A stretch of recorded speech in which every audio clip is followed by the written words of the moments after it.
melanated supremacist Nick Cannon got himself a new gig, and that just goes to show you once again how unracist America really is. Let's get into it. Kevin Hart and Nick Cannon announced their newest collaboration on E! Each episode is billed as featuring some of the wildest and most viral pranks planned and carried out with their fellow celebrities. The list of guests include Lil Duval, Tiffany Haddish, Lil Jon, Ludacris, Killer Mike, Chance the Rapper, T-Pain, Robin Thicke, and T.I. What the goddamn fuck?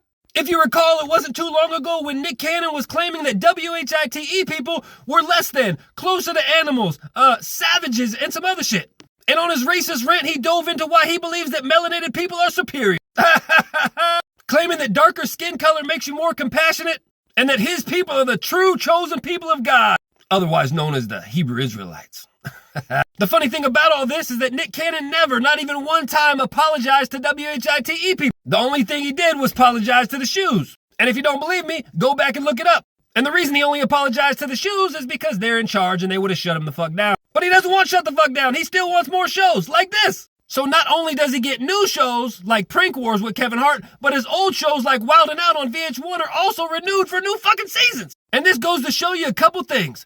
Number one, you can be a melanated supremacist in this country, and it's no problem. It's just fine. Actually, people will even love you and fucking sign you up for new gigs. But if you're a supremacist of the non-melanated variety, you're gonna be canceled to the end of fucking time.